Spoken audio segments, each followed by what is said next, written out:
참 빛이 있었습니다. 그 빛이 세상에 와서 모든 사람을 비추었습니다. 그분이 세상에 계셨고 그분이 세상을 지으셨지만 세상은 그분을 알아보지 못했습니다. 그분이 자기 땅에 오셨지만 그분의 백성들이 그분을 받아들이지 않습니다. 그러나 그분을 영접한 사람들, 곧 그분의 이름을 믿는 사람들에게는 하나님의 자녀가 될 권세를 주셨습니다. 이 사람들이 하나님의 자녀로 태어난 것은 혈통이나 육정이나 사람의 뜻으로 된 것이 아니라 하나님의 뜻으로 된 것입니다. 네.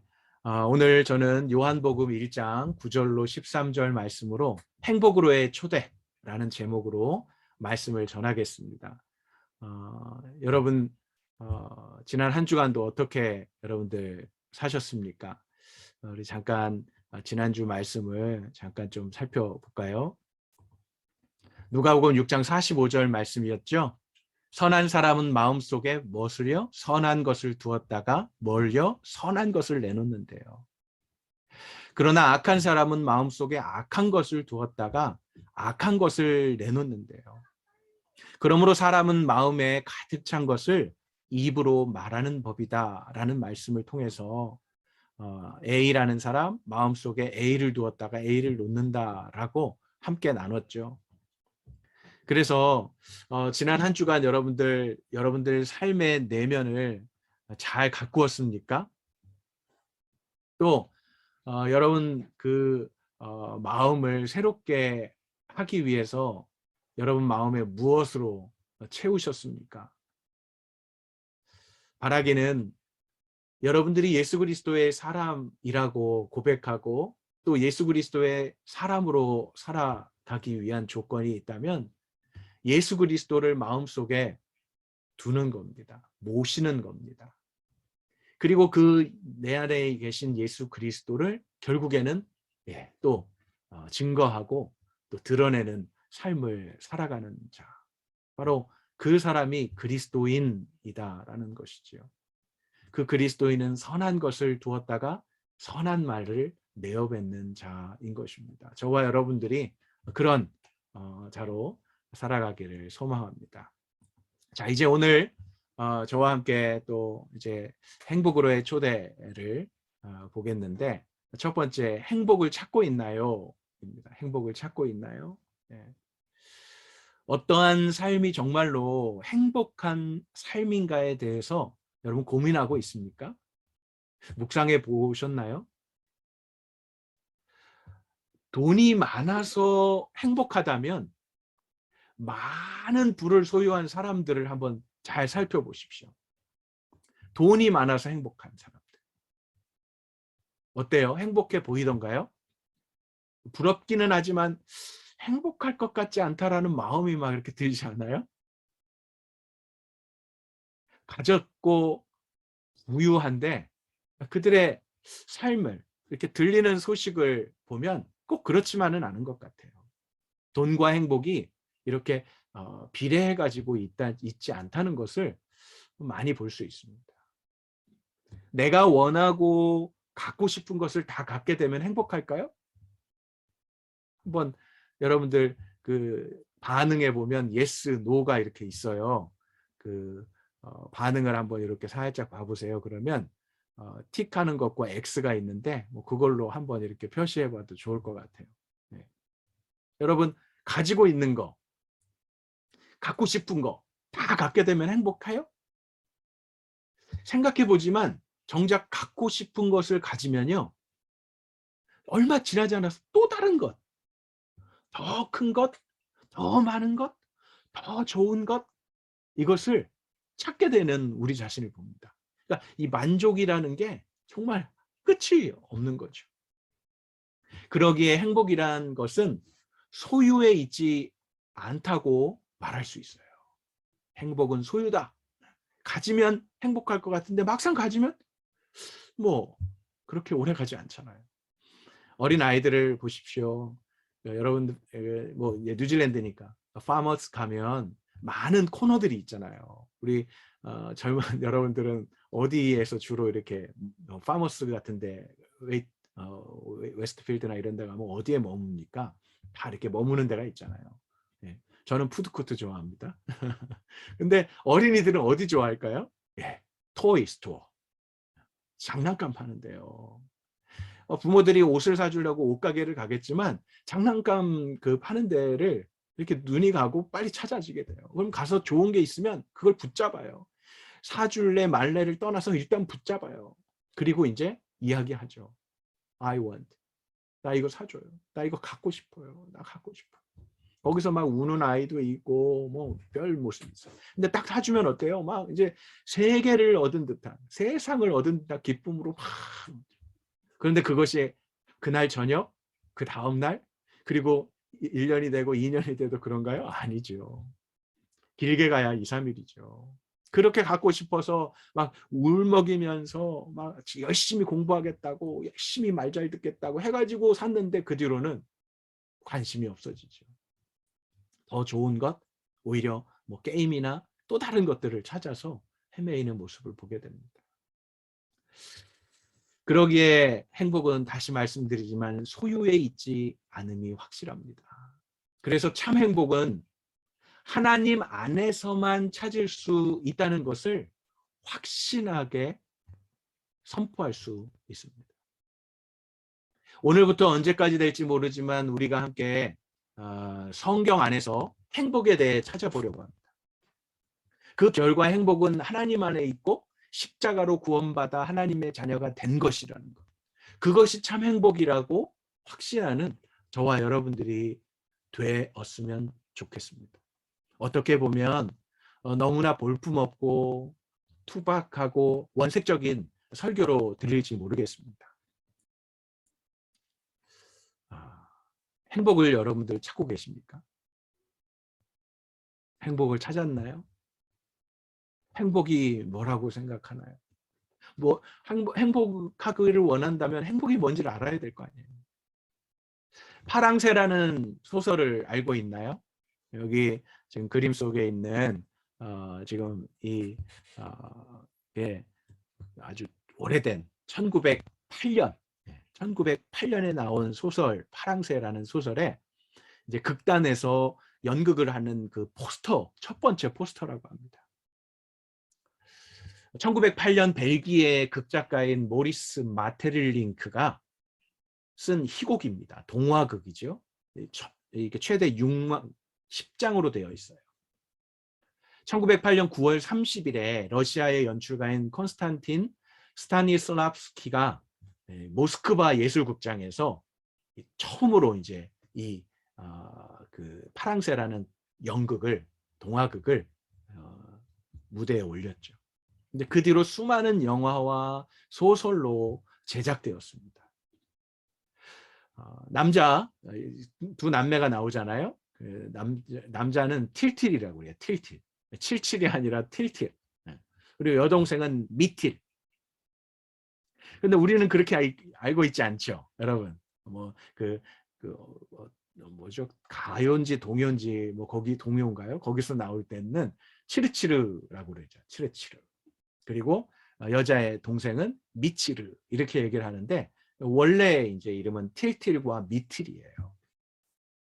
이 남매가 꿈속에서 요정과 함께 추억의 나라, 미래의 나라 등에서 파랑새를 찾으러 가는 이야기죠. 그런데 어떻게 해요? 실패해요. 결국에는 자신들의 세장 안에 있었다는 것을 깨닫게 되는 내용이죠. 그렇게 찾아 헤맬 때는 없었는데 바로 가까이 자신들이 가지고 있었던 세장 안에 있었다는 거예요.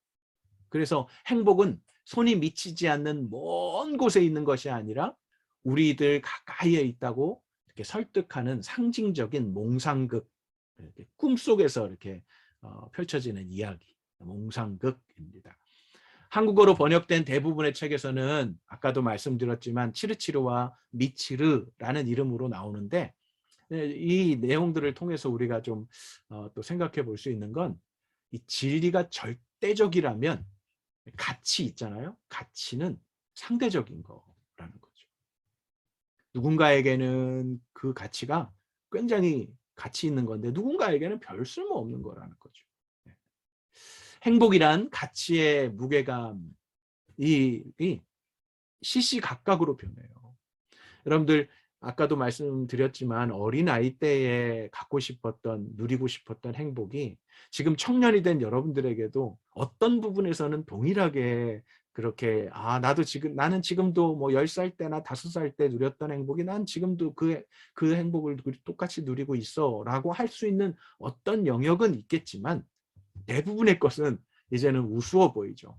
그게 행복이 아니라 그냥 추억 정도로 남겨두는.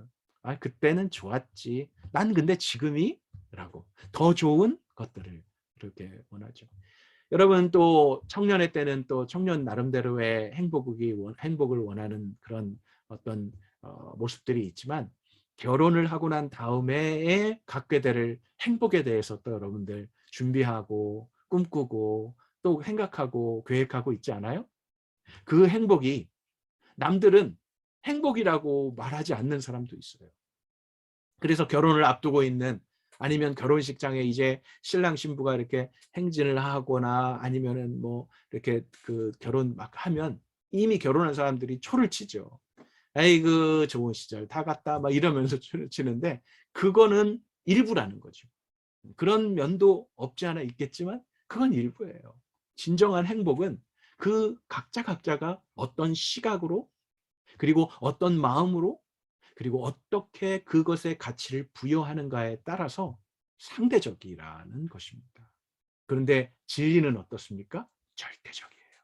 복음은요, 상대적이 아니에요. 절대적이에요. 복음은요, 각각 달라지는 것이 아니에요. 포장하고 전달하고 그 복음이 어떻게 들려지는가는 그때그때마다 다르게 느껴지는 거는 있지만 그 복음 자체는 절대적입니다. 진리는 변하지 않습니다. 시대와 상황과 어떤 사람에게도 그 진리 자체는 변함이 없다는 거예요. 그게 놀라운 거죠.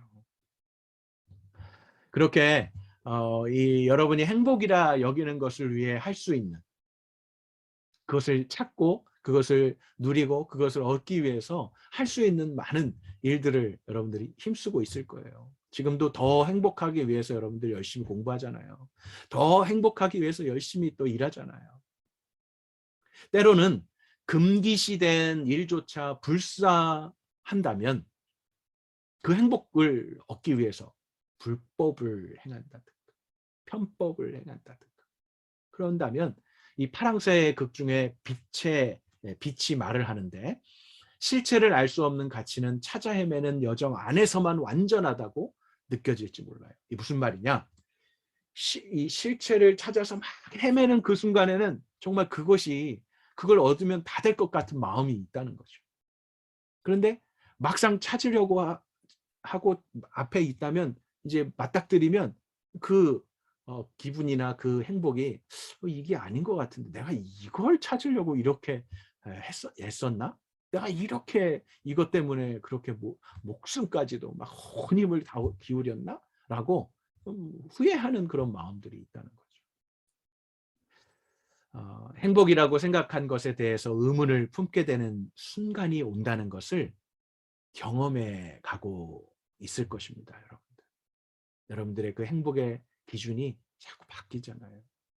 그게 절대적이지 않은 것을 행복으로 여길 때 더더욱 그래요. 정말 그것이 진리이며 행복 그 자체라면 얻었을 때 누릴 수 있는 게 길고 오래가죠. 그런데 그것이 행복이 아닌 허상을 쫓았던 것, 공상이었다든가 망상이었다든가 착각이었다든가 그리고 가상 속에 바랄 때 실제가 아닌 가상 속에서 바랄 때 분명 행복이고 최고라고 생각이 들었던 것이 정말 어느 순간인가 이 무색하게 이건 아닌데 라고 느끼는 허무함을 가져옵니다.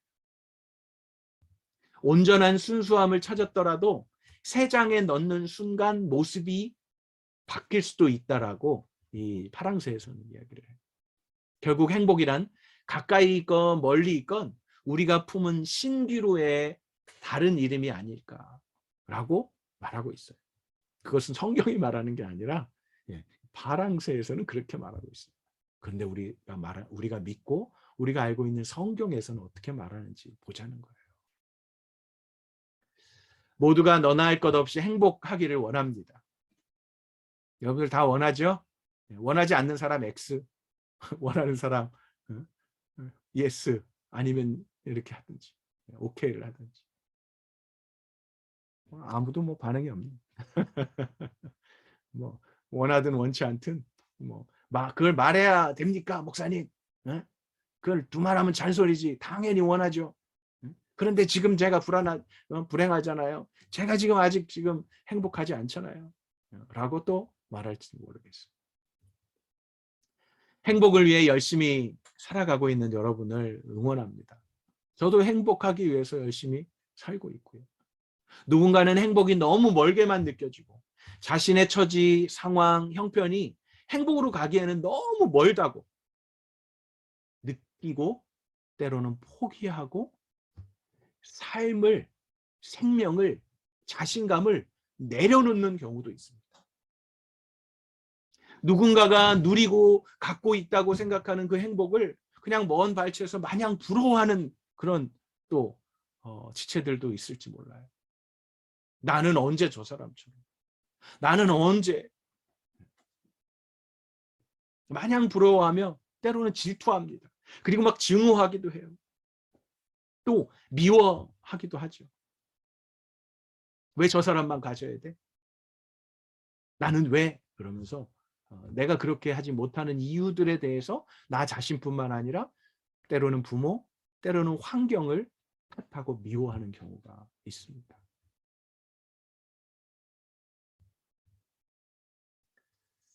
헛된 방법으로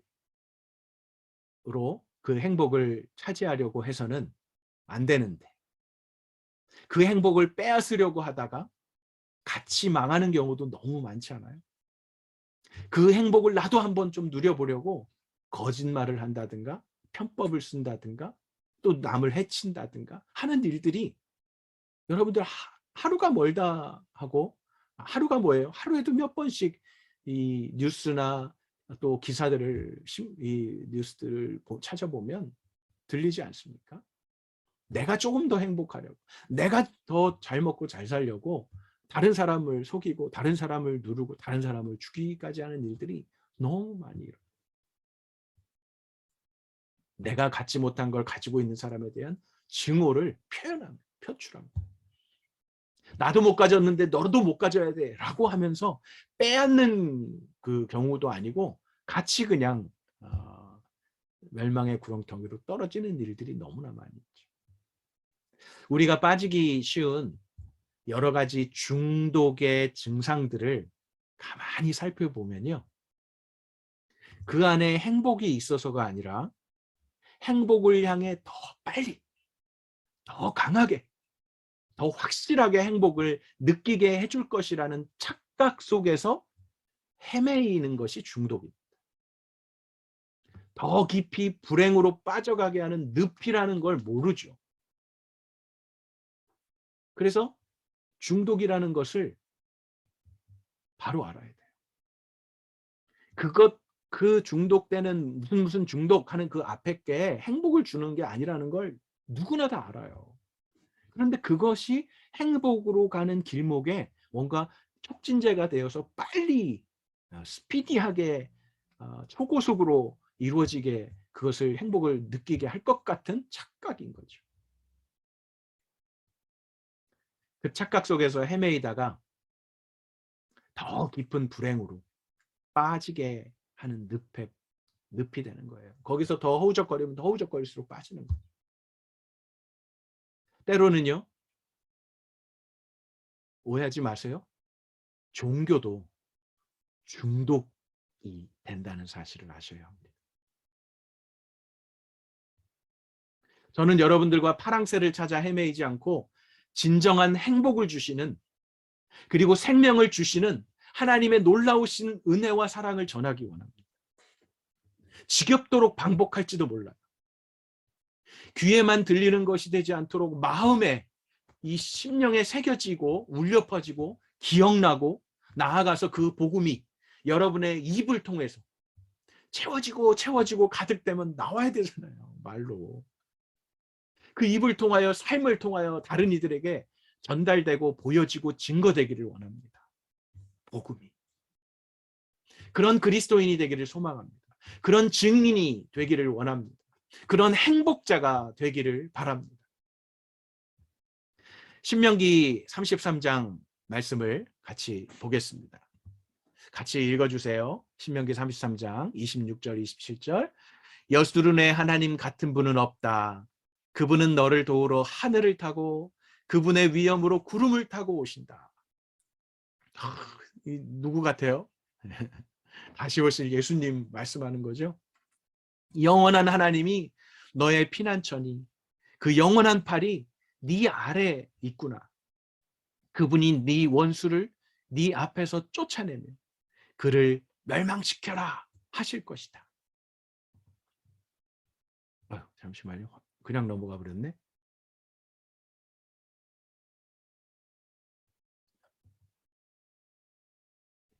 네, 나왔네요. 네. 28절, 29절.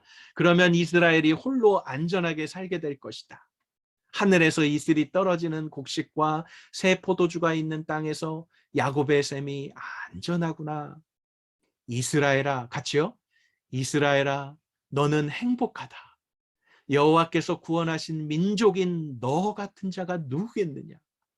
그분은 너의 방패이며 도우시는 분이고 내 영광스러운 칼이시다. 네 원수들이 너의 앞에서 움츠리고 너는 그들의 높은 곳을 발로 밟을 것이다. 아멘. 여러분 기억하는지 모르겠어요. 이 본문을요. 저는 듣지 못했지만 제가 부임하기 전 주에 호림에서 우리 서성광 목사님이 설교하신 본문이기도 하더라고요. 여러분들 행복자라고. 이스라엘아 너는 행복하다. 여호와께서 구원하신 민족인 너 이스라엘아 너는 행복하다. 저와 여러분들은 행복을 찾아 헤매이는 자가 아니라 행복한 자라고 말씀하세요. 왜요? 하나님께서 행복을 주시는 분이시기 때문에 그렇습니다. 혹시 행복을 다른 곳에서 찾거나 행복의 조건이 없다고 힘들어하는 분들에게 우리는 이미 행복한 사람이라고 함께 고백하고 행복을 주신 하나님을 찬양하고 싶습니다. 그래서 두 번째, 하나님께서는요, 행복을 주신 분이라는 거. 저는 행복으로의 초대라고 했지만 원래 그 숨은 그 행복의 숨은 내용은 생명입니다. 생명. 살아있는 것이 행복이죠. 존재하는 게 행복이죠. 숨 쉬고 있는 게 행복이죠. 이 생명을 주신 분이 하나님이시죠. 그 하나님이 우리에게 너는 행복한 자다라고 말씀하시죠. 왜? 생명을 주시고. 그래서 한번 확인해 보겠습니다. 창세기 1장입니다. 네, 제가 막 가리네요. 네, 창세기 1장. 하나님께서 말씀하시기를 우리가 하나님은 삼위 하나님이셔요. 우리가 우리의 형상대로 우리의 모양을 따라 사람을 만들어 그들이 바다의 물고기 공중의 새 가축 온 땅과 땅에 기는 모든 것을 어떻게 해요? 다스리게 하자. 사람이 다스리게 하신 거예요. 그러니까 이 사람은 얼마나 좋은 행복자입니까? 이 모든 땅을 다스리는 자로 그렇게 지으셨어요. 그리고 더더군다나 하나님의 형상, 하나님의 모양을 따라서 우리를 만드셨으니까 얼마나 귀합니까? 하나님께서 사람을 그분의 형상대로 창조하시니 또 말씀하시잖아요. 그분의 형상대로, 하나님의 형상대로 우리를 만드셨다. 곧 하나님의 형상대로 사람을 창조하실 때 하나님께서 그들을 남자와 여자로 창조하셨다. 남자와 여자로 창조하신 하나님 얼마나 감사해요. 이해하고 들으세요. 우리 호림이 남자들만 있다면 어떨까요? 저는 좀 삭막할 것 같아요. 우리 자매들한테 묻고 싶어요. 호림에 여자들만 있다면 어떨 것 같아요? 제가 좋아할까요? 그것도 또 좀 부끄러울 것 같아요. 근데 우리 호림에 형제들도 있고 자매들도 있고 얼마나 좋아요. 그런데 안타까운 소식은 지금 정부에서 뉴질랜드에서 태어나는 이제 아이들에게 있어서는 자신이 스스로 결정해서 남자인지 여자인지를 선택해서 성별을 선택할 수 있게 하는 법을 통과시키려고 하고 있죠. 이 남자로 태어나서 여자로 태어나서 남자로 성전환 수술을 받고 이 성전환 그를 하는 그러한 일들도 정말 어처구니 없이 일어나는데, 이제는 남자로 태어남도 자기가 원하면 언제든지 여자로. 그래서 그 여자라고 하는 남자인데 여자인 성전환한 것도 아닌데 그냥 그렇게 출생 뭐죠? 서티피케이트에 남자인데 여자로 돼 있으면 그 애는 남자지만 여학교에 갈 수 있죠. 여자들이 드나드는 화장실에 드나드는 거죠. 왜? 본인은 나 이렇게 서티피케이트에 보면 나는 여자로 돼 있어 라고 말하는 거죠. 하나님이 지으신 그 자체를 무시하는 거예요. 다시 말하면요, 자기가 하나님 되겠다는 거죠. 너무 무서운 얘기죠. 하나님께서는 사람을 창조하셨는데 그들을 남자와 여자로 창조하셨어요. 다시 말하면 남자와 여자가 하나 되어 이루는 그 비밀스러운 가정의 놀라움, 그 복, 그 행복, 그 축복, 그 안에서의 생명, 얼마나 여러분들 기대하세요. 우리 청년들 가정을 이제 이루어서 배우자를 만나서 가정을 이루게 될 여러분들, 막 제가 여러분들 생각하면 막 저는 이미 결혼했지만 그래도 두근거리고 그래도 기대되고 그래도 너무 막 이렇게 여러분들이 이루게 될 가정에 대해서 기도하면 너무 좋아요.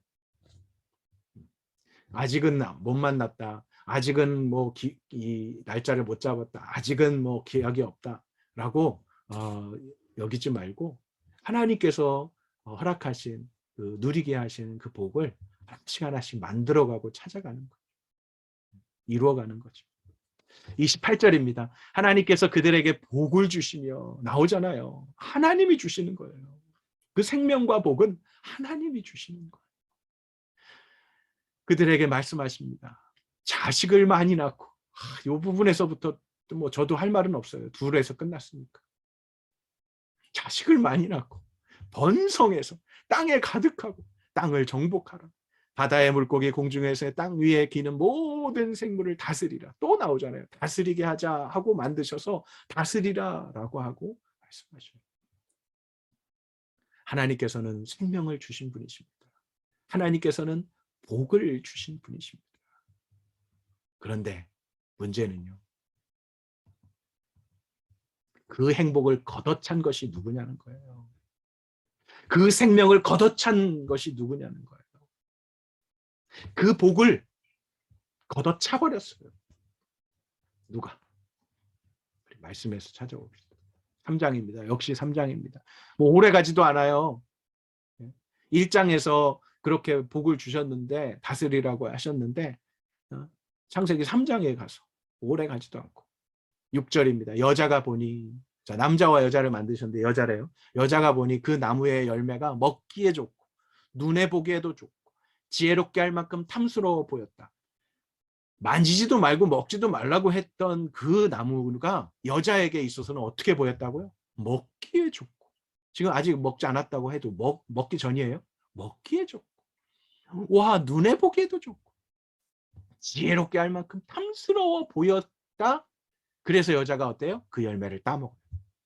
먹으면 정령 죽으리라고 한 말씀은 온데간데 없고 그냥 좋고 좋으며 탐스러워 보이니까 먹었다는 거예요. 근데 여자가 그거 먹고 그냥 혼자 먹고 안 먹은 척하고 아담이 당신 뭐 먹은 거 뭐 먹었어 나 몰래? 아닌데? 하고 그냥 말아버렸어요. 근데 그러지 않고 어떻게 했어요? 네, 자기와 함께 있는 남자에게도 줘요. 그러면 그 남자가 이제 말해야죠. 아니, 당신 하나님이 그거 먹지 말라고 그랬는데 그거 먹으면 어떻게? 빨리 뱉어! 빨리 뱉어! 더 해내! 라고 하든지 해야 되는데 여자가 주니까, 뼈 중에 뼈, 살 중에 살인 여자가 주니까, 남자들이 단순해요. 주니까 그냥 그도 먹어요. 그러자 그 두 사람의 눈이 밝아집니다. 자신들이 벌거벗었음을 알게 됩니다. 선악을 알게 하는 나무를 먹었으니 선악을 알게 된 거죠. 벌거벗었음을 알게 됐다. 무슨 말입니까? 부끄러움을 알게 됐다. 거짓이 뭔지, 부끄러움이 뭔지, 악이 뭔지 구분하게 되니까 그 전까지는 부끄러운지 모르고 있던 그 부부 사이도 부끄러워하는 거예요. 그들은 자신들을 위해 무화과 나무 잎을 엮어 옷을 만들었어요. 그 무화과 나무는 섬유질이긴 섬유질인데 해가 이렇게 쫙 되면 빠시락 빠시락 말라서 쪼개지는 그런 옷이었어요. 그러니까 자주 해 입었겠죠. 서늘한 바람이 부는 그날 동산을 거니시는 여호와 하나님의 소리를 듣습니다. 죄인들도요, 죄를 짓고 하나님의 음성을 들어요. 아담과 그의 아내가 여호와의 낯을 피해서 동산 나무의 사이로 숨어요. 죄의 습성입니다. 죄를 짓게 되면 숨게 돼 있어요. 여러분들 잘못했으면 숨게 돼 있어요. 집안에 이게 부모님이 이렇게 외출했을 때 뭔가 일을 저질러 놓으면 부모님 오면은 엄마 하고 달려나가지 않아요. 할 수만 있으면 눈을 피하고 할 수만 있으면 어디론가 뭐 일을 찾아 공부하는 척을 한다든가 안 부딪히려고 하는 거죠. 여러분 할 수만 있으면 하나님의 그 임재와 시선을 앞에 당당히 설 수 있는 뭐 아무도 당당히 설 수 있는 인간은 없지만 의인은 없고 하나도 없지만 하나님 앞에 나아갔으면 좋겠어요. 용서하시는 분도 하나님이시기 때문에. 근데 아담과 하와는 숨었대요. 여호와의 낯을 피해 동산 나무 사이에 숨었대요. 그러면 하나님 못 찾나요? 하나님이 꼭꼭 숨어라 머리카락 보인다 하고 못 찾으실 하나님이신가요? 전혀 그렇지 않죠. 행복을 걷어찬 인생이 그렇게 하고 있어요. 다음 보세요. 여호와 하나님께서 아담을 불러요. 그러니까 아담이 하나님 저 따먹지 말라고 한 그 선악과 저는 안 먹으려고 했는데 하면서 이렇게 나온 게 아니에요. 그냥 숨어버렸어요. 그런데 누가 찾아와요? 하나님이 찾아오세요. 하나님이 부르세요. 너 하와 너 왜 먹었어? 라고 하지 않으시고요. 아담을 부르세요. 이게 영적 권위의 순서예요. 아담을 부르세요. 먼저 따먹은 하와를 부르지 않고 남자를 부르세요. 남자에게서 갈비뼈에 나온 여자입니다. 우선적으로 아담을 부르십니다. 그리고 묻습니다. 네가 어디 있니? 모르셔서 묻는 질문이 아니라는 거 알잖아요. 너 왜 졌어? 왜 죄를 졌어? 너 왜 이렇게 했어? 모르셔서 물어보시는 분이 아니에요. 우리가 먼저 말하기를, 먼저 자백하기를 원하세요. 너희가 너희의 죄를 자백하며 그는 미쁘시고 의로우사 우리의 죄를 깨끗게 하시는 분이심을 믿으시기 바랍니다. 당연히 죄를 져서 면목이 없어서 뭐 할 말이 없어서 뭐 변명은 될 수 있지만 하나님이 생명을 주시는 분이시고 하나님이 사랑의 하나님이시라는 그 믿음과 그 의지함 가지고 그럼에도 불구하고 하나님 앞에 나가야 돼요. 죄인이기 때문에 나갈 수 있는 거죠. 하나님 네가 물으십니다. 네가 어디 있느냐라고 말씀하세요. 그러니까 이제 아담이 마지못해 대답하죠. 감사한 거예요. 이건 대답한다는 건. 찾을 때까지 하나님 앞에 오실 때까지 숨어 있지 않고 대답해요. 제가요 동산에서 하나님의 소리를 듣고 벌거벗은 것이 두려워 숨었어요. 벌거벗은 것이 두려워 숨었다. 이게 뭔가 말이 다르지 않아요? 어떻게 생각하세요? 지금 이 말이 먼저 나와야 돼요? 뭔 말이 먼저 나와야 돼요? 야, 너 어딨니? 그러니까 당연히 숨었다라고 동산에서 나무 뒤에 숨었어요 라고 해야 되는데 이 두려워진 것, 부끄러워진 것은 벌거벗어서 그런가요? 그게 아니잖아요.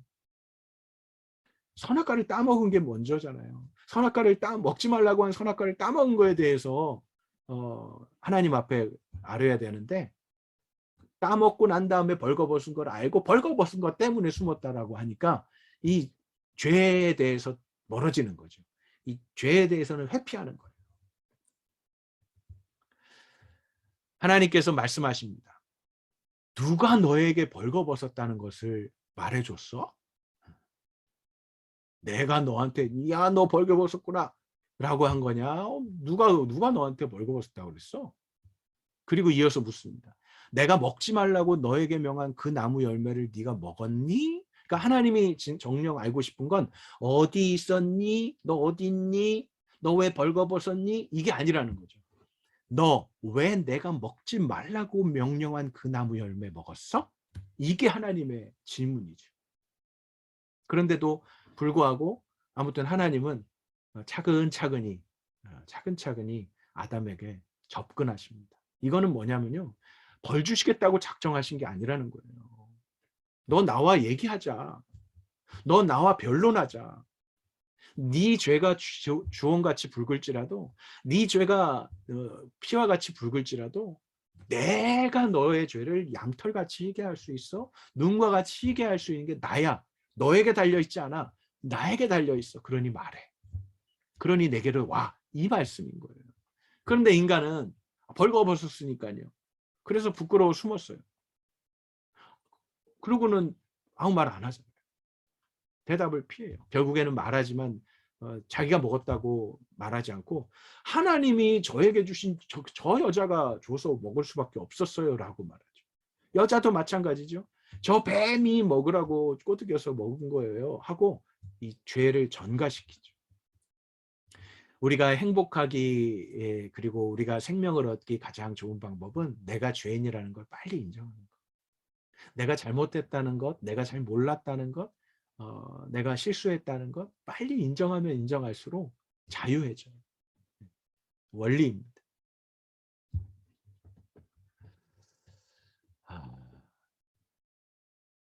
나중에 또 이제 얘기하겠지만 이제 결론 부분으로 갑니다.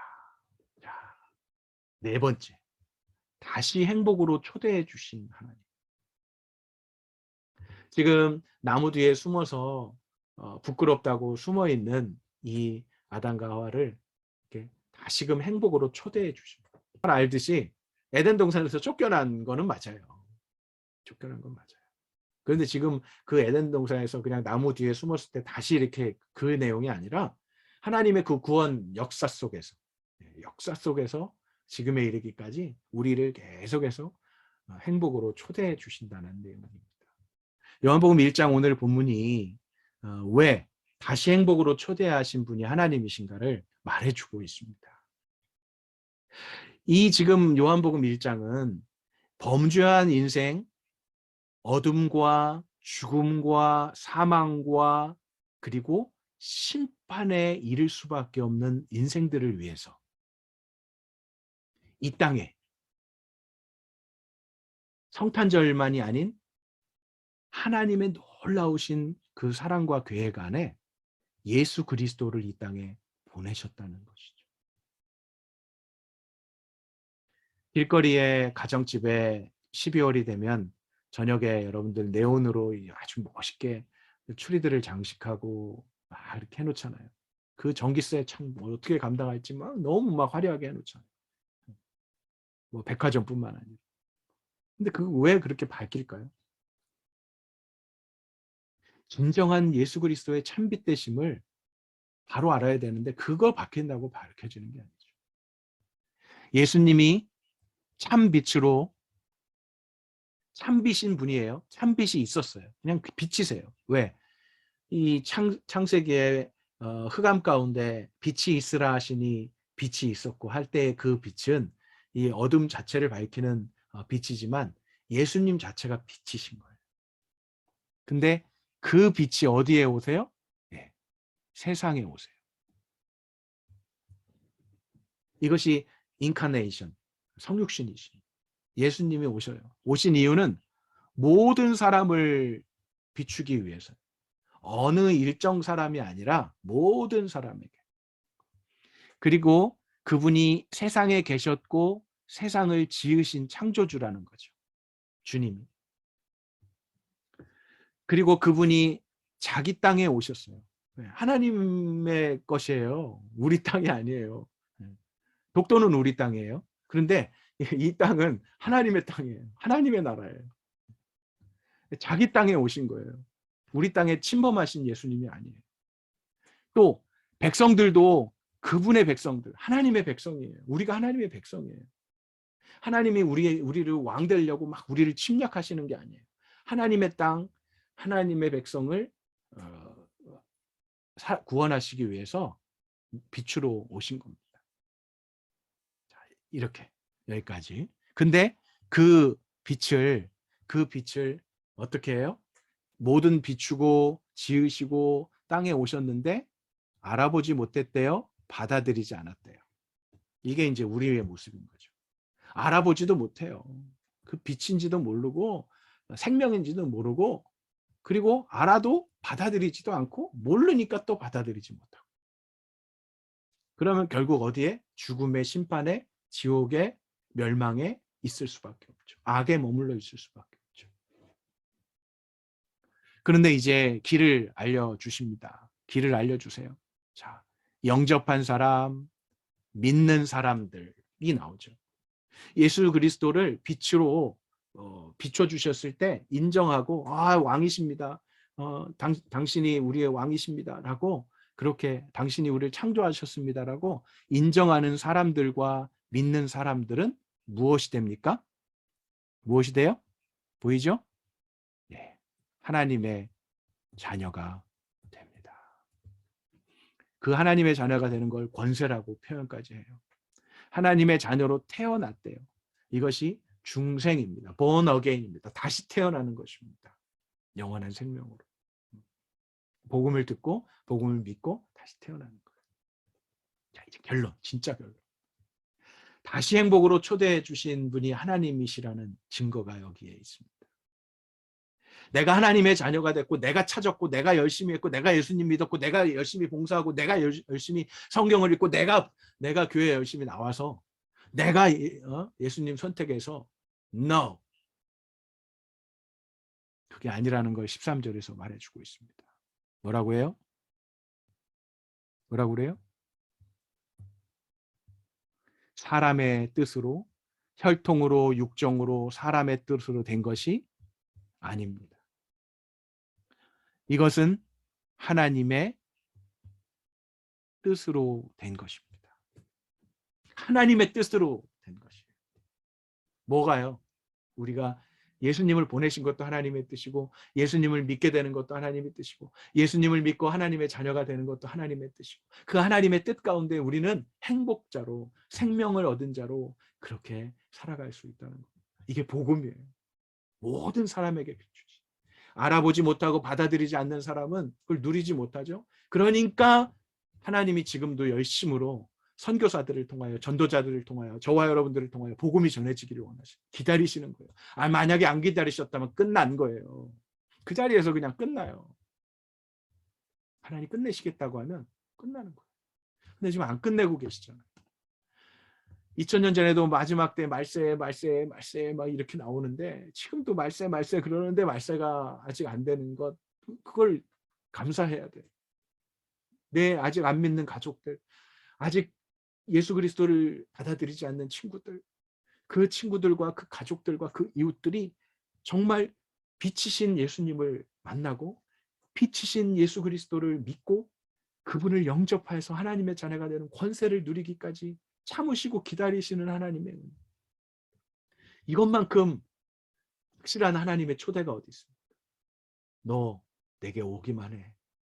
너 생명이 있고 구원이 있고 행복이 있는, 나와 함께 하자. 그게 그 사람이 행복자라고 말씀하시는 겁니다. 네. 사랑하는 호림 여러분, 예수 그리스도를 마음에 모시고 그분을 내 인생의 주인으로 모시고 사시는 자 되길 바랍니다. 무늬만 그리스도인 아니라, 교회만 다니는 교인이 아니라 예수 그리스도를 정말 행복으로 초대해 주신 예수님을 받아들이지 않고 외면하고 모른다고 하지 마시기 바랍니다. 주님이 여러분의 삶의 주인 되기 원하세요? 여러분의 삶을 내어드리십시오. 내어드리면 난 노예고 나는 아무 주장할 것도 없고, 아니요, 더 풍성하게 얻게 하시려고 하시는 거죠. 여러분 마음대로 하지 마시고요. 주님께서 여러분 마음을 주장하시도록 하십시오.